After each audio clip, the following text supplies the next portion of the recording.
السلام عليكم ورحمة الله وبركاته داوديال كسو دوادا ورarka Kismaayo Cable qodobada aad ku daawan doontaan waxa kamid ah xildhibaan u geeriyooday dhaawac uu u geystay gudoomiyaha degmada Warsheekh kulamo iska soo horjeeda oo ka dhacay dhuusa Mareeb iyo Shaakir oo go'aan culus qaatay la taliyihii madaxweyne Farmaajo oo yiri al-shabaab waxa ka muuqata laba arin oo muujinaya in dawladda ay yihiin baarlamaanka Soomaaliya oo la horgeeyay sharci ogolaanaya in dalka laga furi karo kaniisado iyo caalamka oo ku maqli doontaan Trump oo ku dhawaaqay in uu ka qaaday cunaqabatayntii uu saaray dalka Turkiga qodobadaas iyo qodobo kale ayaa daawadayaal ku daawan doontaan warka Kismaayo Cable haatana u diyaar garooba iyaga oo faahfaahsan waxa isbitaalka Madiina ee magaalada Muqdisho ku geeriyooday Xasan Cali Xasan oo kamid ahaa golaha deegaanka degmada Warsheekh kaas oo bishii hore ku dhaawacmay xabad uu si kama ah ugu dhuftay gudoomiyaha degmada Warsheekh dhaawaca loo geystay xildhibaanka ayaa dhacay 19 bishii September xilligaasi oo uu ku soo dhaawacmay magaalada Warsheekh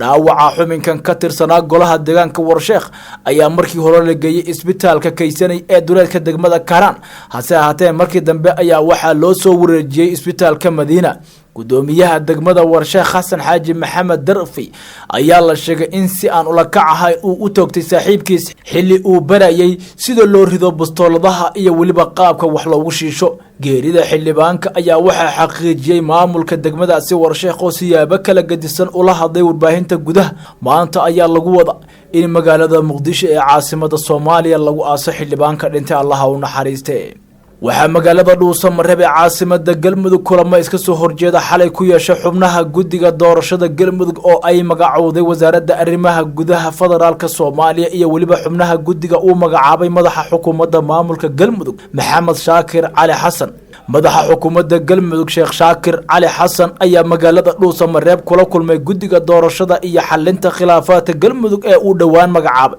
Shaakir oo khudbad u jeediyay guddiga ayaa ka codsaday in ay dardar galiyaan howlaha loo xilsaaray ee ku aadan doorashada maamulka Galmudug isla markaana laga doonayo in ay soo xulaan baarlamaanka Galmudug madaxa xukuumadda Galmudug ayaa sheegay in ay ku dadaali doonaan in Galmudug loo dhiso maamul ay dadkeeda u dhan yihiin isla markaana laga aasaaso magaalada dhuusa Mareeb waxaana uu ugu baaqay in dawladda Soomaaliya ay garab istaagto guddiga uu magacaabay Shaakir dhinaca kale waxa xalay kulan isugu yimid xubnaha guddiga doorashada Galmudug oo ay magacowday wasaaradda arrimaha gudaha iyo qaar kamid ah bulshada dhuusa Mareeb waxaana kulanka uu ahaa mid guddiga lagu taageeray Cabdiqaadir Nuur Caraale oo kamid ah xubnaha guddiga ay magacowday wasaaradda arrimaha gudaha ayaa waxa uu sheegay in guddigooda uu si cadaalad ah uga shaqeyn doono bulshada Galmudug isla markaana xildhibaanada ay ku soo xuli doonaan qofkii buuxiya shuruudaha dawladda Soomaaliya iyo hoggaanka Ahlus Sunna ayaa xilligan waxa ka dhaxeeya khilaaf xooggan kaasi oo ka dhashay guddiga farsamada ee dhismaha maamulka Galmudug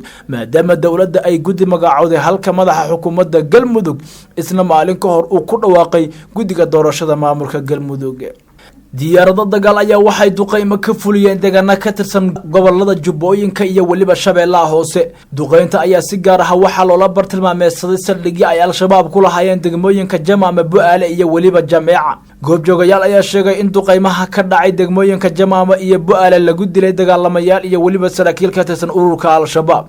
saraakiil ka tirsan militariga Soomaaliya ayaa sheegay in duqeynta oo ka dhacday Bu'aale uu dhaawac ka soo gaaray sarkaal magaciisa lagu sheegay Xuseen Kabdhe ma jiraan faahfaahin intaasi dheer oo laga helay duqeyntii ka dhacday degmooyinka Jamaama iyo Bu'aale oo ka tirsan Jubbooyinka dhinaca kale wararka laga helay deegaanka Jameeca oo ka tirsan gobolka Shabeellaha Hoose ayaa sheegaya in diyaarado dagaal ay duqeymo la beegsadeen xarun ay ku sugnaayeen dagaalyahano ka tirsan ururka al-shabaab inkastoo aan wali la xaqiijinin khasaaraha rasmiga ah ee ka dhashay arintaasi diyaaradaha dagaalka ee Mareykanka ayaa kordhiyay duqeymaha ay ka fulinayaan deegaanada ay al-shabaab kaga sugan yihiin gobolada dalka Soomaaliya Xuseen Macalin Maxamuud la taliyihii hore ee amniga qaranka madaxweynaha Soomaaliya Maxamed Cabdullaahi Farmaajo ayaa ka hadlay xaaladda amniga dalka Soomaaliya gaar ahaan magaalada Muqdisho Xuseen oo waraysi siiyay idaacadda kulmiye ee magaalada Muqdisho ayaa waxa uu ka hadlay canshuuraha ay al-shabaab ka qaadaan ganacsatada Soomaaliyeed iyo waliba dhibaatooyinka laga dhaxli karo la taliyihii amniga qaranka ayaa waxa uu sheegay in al-shabaab ay ku xoogeysteen magaalada Muqdisho iyo waliba gobolada dalka Soomaaliya isagoo sheegay in qaab dawli ah ay dadka lacag uga qaadaan waa sida uu hadalka u dhigay wuxuu sheegay in al-shabaab wuxuu sheegay in al-shabaab hadda ay ganacsadaasi toosa ugu imaanayaan halka markii hore uu sheegay in ay taleefano u soo diri jireen sidoo kale la taliyihii amniga qaranka ee Maxamed Cabdullaahi Farmaajo madaxweynaha Soomaaliya ayaa waxa uu sheegay in ay hoos u dhaceen weeraradii al-shabaab ay ka geysan jireen magaalada Muqdisho dawladda Soomaaliya ayaa waxa uu ugu baaqay in ay wax ka qabato habka cusub ee ay dadka lacagta uga qaadaan ururka al-shabaab axdiga ilaalinta hidda dhaqameedka xilliyada colaadaha ayay shalay xildhibaanada golaha shacabka doodgaliyeen markii ay horgeysay wasaaradda waxbarashada ee xukuumadda ra'iisul wasaare Xasan Cali Khayre fadhiga oo ahaa kulankii saddexaad ee kala fadhiga lixaad ayaa waxa ka soo qayb galay inta badan mudanayaasha aqalka hoose xildhibaano fadhiga ka hadlay ayaa qeexay in axdiga uusan muhiim ahayn maadaama uu ka hor imanayo diinta suuban ee islaamka sharci dejiyaal kale oo sheegay in taalooyinkii laga tagay magaalada Muqdisho aanan loo eegin waxay diinta islaamka ka qabto ayaa xusay in axdiga uu ogolaanayo dawladaha masiixiga ah in ay kaniisada ka furtaan dalka khalkhal amni ayay cod dheer ku xuseen in uu abuurayo maadaama ay joogaan waa sidii hadalka u dhigeen dalka al-shabaab iyo waliba ururka Daacish mid kamid ah xildhibaanada kulanka ka hadlay ayaa daboolka ka qaaday mid kamid ah tafaasiisha halistaha ee axdiga ku jira dastuurka qabyada ah ee federaalka qodobkiisa afraad farqadiisa koobaad labaad iyo waliba saddexaad ayaa xirinaya arrimahan diinta islaamka waa diinta dalka diin aan ahayn diinta islaamka laguma faafin karo dalka lama soo saari karo shuruuc ka hor imaanaysa shareecada islaamka xubno kale oo qaba aragti midaan ka duwan ayaa ka hadlay fadhiga kuwaasi oo taageeray sharcigan iyaga oo cod dheer ku dalbaday in la dedejiyo meel marinta sharciga oo akhrinta saddexaad la mariyay Soomaaliya oo ah dal dhaca geeska qaaradda Afrika isla markaana leh xeebta ugu dheer mantiqada darisna la aha dalal masiixiyiin ah ayaa dadkiisa waxa ay boqolkiiba boqol yihiin dad muslimiin sunni ah haatana daawadayaal ku soo dhawaada warbixin aan idinka hana dibadbaxayaal caraysan oo Itoobiya ku gubay buug uu qoray ra'iisul wasaaraha Itoobiya Abiy Ahmed dibadbaxayaal isu soo bax ka dhigay bariga dalka Itoobiya ayaa waxa ay gubeen buug cusub oo uu dhawaan qoray ra'iisul wasaaraha Itoobiya Abiy Ahmed taasi oo ay taageero ugu muujinayaan Jawaar Maxamed ayaa sheegay in dawladda ay ka ceshatay ciidamadii ilaalinaya gurigiisa oo ku yaala caasimadda balse waxa arintaasi beeniyay saraakiisha dalkaasi arintan ayaa waxa ka dhashay dibadbaxyo ka dhacay afaafka hore ee guriga uu ka degan yahay caasimadda Jawaar Maxamed iyo qaybo kamid ah dalka Itoobiya inkastoo ra'iisul wasaare Abiy Ahmed lagu amaanay isbedelada uu dalkaasi ka hirgeliyay ayaa haddana waxa uu la dala dhacaya xal u helidda isku dhacya u dhaxeeya qowmiyadaha kala duwan ee dalka Itoobiya booliska Itoobiya ayaa waxa ay beeniyeen in Jawaar Maxamed lagala noqday ciidamadii ilaalinayay balse hadalka ka soo yeeray Mr Jawaar ayaa waxa uu jahawareer ku riday dawladda Itoobiya caasimadda Addis Ababa ayaa taageerayaashiisa waxa ay ballan qaadeen in iyaga ay ammaankiisa sugayaan waxaana la maqlayay dibadbaxayaasha oo ku dhawaaqaya Abiy hadhaco gubidda buugga ra'iisul wasaaraha Itoobiya ayaa ka dhacday magaalada Dhadhaar ee dalka Itoobiya nuqulada buugga Mr Abiy ee lagu magacaabo Madhemer oo la daabacay Sabtidii ayaa laga qaybiyay dalkaasi